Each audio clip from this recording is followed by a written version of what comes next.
Hey guys, before this video starts, I'm trying to reach 100 followers on Instagram.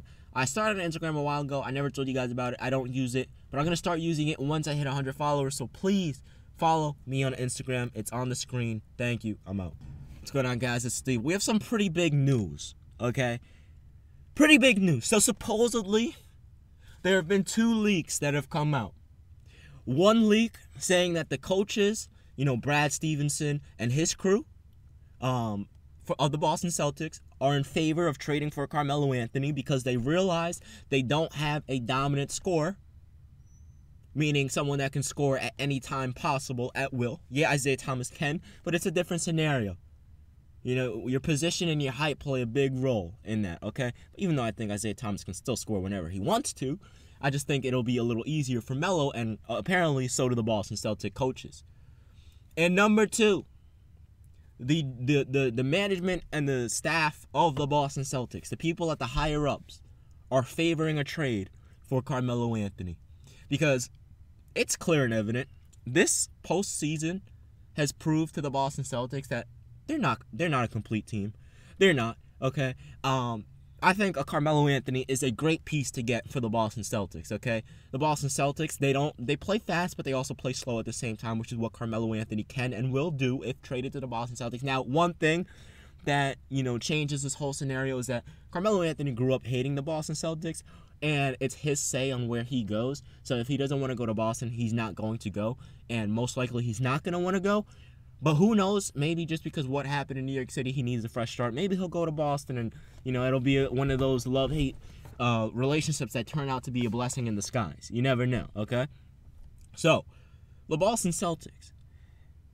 Carmelo Anthony going to the Boston Celtics can mean 2 things for the NBA. It could mean, depending on who they give up, it can mean that this team is a championship contender if they can get a big man that can they wouldn't even need that at that point because Melo can give you 7 rebounds. Al Horford will give you 8. So that's 15 rebounds. Now, that'll give the Boston Celtics way more flexibility. It'll give them more offense. And it'll give their rotations more flexibility because think about it. Now, if a team decides to go big on you, let's say, for example, the Chicago Bulls, like I said they should do. They should start Dwyane Wade at the point guard, Jimmy Butler at the 2 guard, Mirotic at the 3 spot, that Fritz should do at the 4, and Robin Lopez at the 5. Take Isaiah Thomas out of the game. Well, guess what? If they do that against Boston with Melo, okay, you got Isaiah Thomas out, but guess what?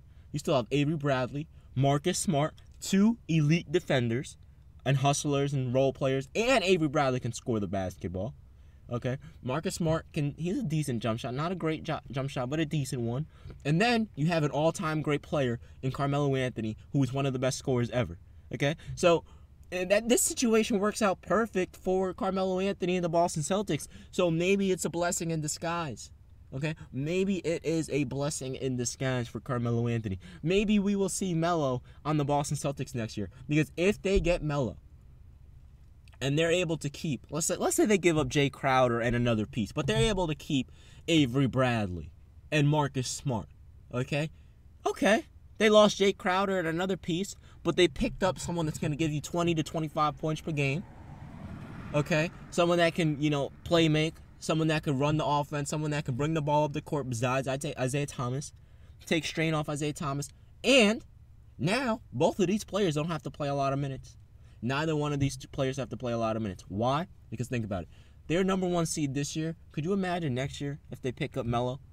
Could you imagine next year if they pick up Carmelo Anthony, teamed with Al Horford and Isaiah Thomas? Okay? So that takes a lot of the rebounding off of Isaiah Thomas. And hey, you could even run Melo at the 4 spot. Melo is a better player at the 4 spot at this point in his career because he's lost that athleticism. He still has that strength. He still has that boxing out ability and that hustling ability, which is why Melo can still box out and do all of these other things. Okay? So this is why, this may be a good trade. This may be a trade in disguise. Who knows? This may be a trade in disguise. And maybe next season we will see Carmelo Anthony on the Boston Celtics. Do I think it'll happen? I don't know, man. It's up to Carmelo Anthony. Personally, I know he hates the Boston Celtics. He hated them growing up. He's just like me.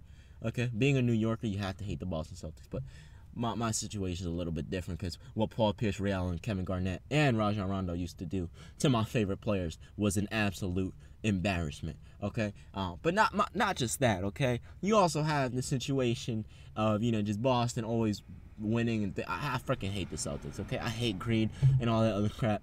But Melo grew up hating them. But who knows, man? Maybe with the situation with Phil Jackson, he'll say, you know what, screw it. I'm going to just go to Boston. Anyway, guys, let me know what you guys think about this in the comment section below. Is Carmelo Anthony going to Boston?